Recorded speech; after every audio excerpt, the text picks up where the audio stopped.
friends, today I am going to explain you the chapter A Letter to God. इस chapter का जो मुख्य character है वो है लेंचो नामक एक किसान। लेंचो जो कि खेत में खड़ी अपनी फसल को बड़ी उत्सुकता भरी निगाहों से देखता है और उम्मीद करता है कि जल्द ही बारिश आएगी और उसकी फसल कटने के लिए तैयार हो जाएगी। इसी आस में वो आसमान की ओर निगाहें गड़ाए बैठा है और आसमान को बड़ी ही उत्सुकता भरी निगाहों से देखता है और उम्मीद करता है कि जल्द ही बारिश आएगी। उसकी पत्नी जो कि खाना बना रही है वो भी उम्मीद करती है कि भगवान की मर्जी होगी तो जल्द ही बारिश आएगी। इसी दौरान वो अपने पुत्रों को बाहर जो खेल रहे हैं और कुछ पुत्र जो कि खेत में काम कर रहे हैं उनको बुलाता है ताकि वो मिलकर खाना खा सके। जब वो खाना खा रहे होते हैं तभी बाहर उन्हें आसमान से बूंदों के गिरने की आवाज़ सुनाई देती है। लेंचो समझ जाता है कि बरसात शुरू हो चुकी है और वो बाहर जाता है और बारिश की बूंदों का आनंद लेता है। बूंदें बड़े और छोटे आकार में गिर रही हैं, जिन्हें वो बड़ी बूंदों को 10 सेंट्स के रूप में कंपेयर करता है और छोटी बूंदों को 5 सेंट्स के साथ कंपेयर करता है। वो काफ़ी उत्सुक है, काफ़ी सेटिस्फाइड है। वो अपनी खेत में खड़ी फसल को देखता है जो कि बारिश की बूंदों में नहा रही है, लेकिन जल्द ही उसकी खुशी का अंत हो जाता है जब ये बरसात एक विकराल हेल स्टोन्स का रूप ले लेता है। ये बरसात ओलों के रूप में बदल जाती है और ओलों के कारण इसकी फसल खराब होने की कगार पे पहुंच जाती है। वो उम्मीद करता है कि जल्द ही ये ओले गिरने बंद हो जाएं, लेकिन ऐसा नहीं होता है और इसकी पूरी फसल बर्बाद हो जाती है। फसल खराब होने के बाद वो जब अपनी फसल हेल स्टोन्स के रुकने के बाद जब वो अपने खेत में जाता है तो पाता है कि पूरी फसल बर्बाद हो चुकी है और वो काफ़ी चिंतित हो जाता है कि इस बार वो पूरा साल क्या खाएंगे।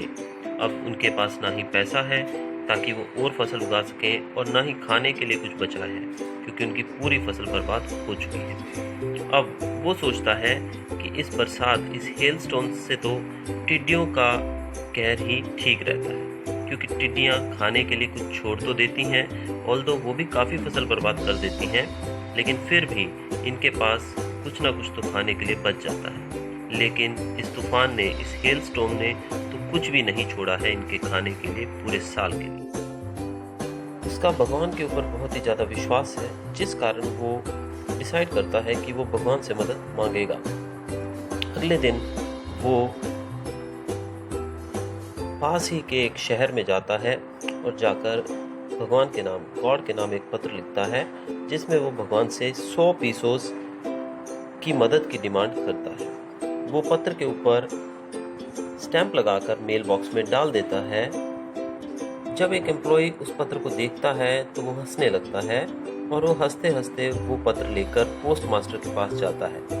पोस्ट मास्टर जो कि एक फ्रेंडली और एक काफ़ी अच्छा इंसान है, वो जब उसको देखता है तो वो भी पहले तो हंसता है लेकिन तुरंत ही वो सीरियस हो जाता है। वो सोचता है कि कितना दृढ़ विश्वास है इस व्यक्ति को अपने आप पे, अपने भगवान पे। आज तक किसी ने भी ऐसी कोशिश नहीं की होगी कि वो भगवान से बात करे, लेकिन इस व्यक्ति का उत्साह, इसका आत्मविश्वास देखकर पोस्ट मास्टर भी दंग रह जाता है और वो डिसाइड करता है कि वो इसकी मदद करेगा। लेकिन इसकी मदद के लिए सिर्फ पेन और पेपर की जरूरत नहीं है, उसके साथ साथ पैसे भी चाहिए, क्योंकि उसका विश्वास तभी कायम रहेगा जब उसे पैसे मिलेंगे। वो अपनी सैलरी में से कुछ हिस्सा डोनेट करता है और अपने साथ काम करने वाले एम्प्लॉयज से कुछ पैसे मांगता है और इस प्रकार उसके पास 70 पीसोस के लगभग इकट्ठे हो जाते हैं और वो इतने पैसे एक पत्र में डालकर, एक लिफाफे में डालकर उस पर सिग्नेचर के तौर पे गॉड लिखकर छोड़ देता है। अगले रविवार लेंचो काफ़ी जल्दी ही पोस्ट ऑफिस पहुंच जाता है और वो पोस्ट मास्टर से पूछता है कि क्या मेरे लिए कोई पत्र है। इस पर पोस्ट मास्टर उसे एक पत्र देता है और वो उस पत्र को बिना किसी अचंभे के, बिना किसी सरप्राइज के खोलता है और अंदर रखे हुए पैसे गिनता है। वो पाता है कि पैसे कम हैं क्योंकि उसने 100 पीसोस मांगे थे, लेकिन यहाँ पर सिर्फ 70 पीसोस ही उसे मिले हैं।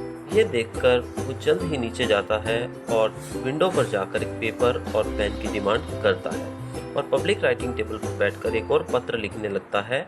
ये लिखते वक्त उसके माथे पर काफ़ी गहरी रेखाएं खिंचने लगती हैं, क्योंकि वो काफ़ी सीरियसली एक पत्र लिख रहा है, जो कि फिर से भगवान के नाम, गॉड के नाम ही लिखा गया है।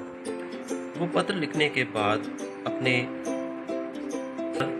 वो पत्र लिखकर उस पर एक टिकट लगाता है, स्टैंप लगाता है और उसे चिपका कर फिर से मेल बॉक्स में डाल देता है। जैसे ही वो चला जाता है तो पोस्ट मास्टर उसे निकाल कर पढ़ता है और उस पर क्या लिखा होता है।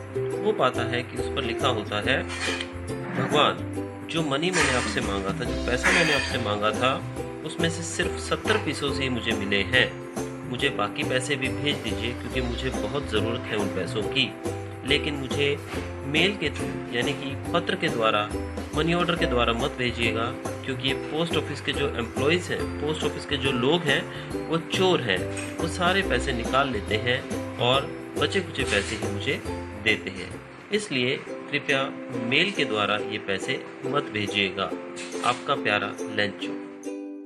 इस प्रकार इस कहानी में हमने देखा कि लेंचो नामक किसान, जिसका विश्वास इतना अटूट है कि वो भगवान से बिना किसी हिचकिचाहट के पत्र लिखकर पैसे मांगता है, और जब उसे पैसे मिल भी जाते हैं तो वो सोचता है कि पोस्ट ऑफिस के लोगों ने आधे पैसे निकाल लिए हैं, और वो भगवान से आग्रह करता है कि दूसरी बार वो पैसे यहाँ पर ना भेजें। Thank you friends.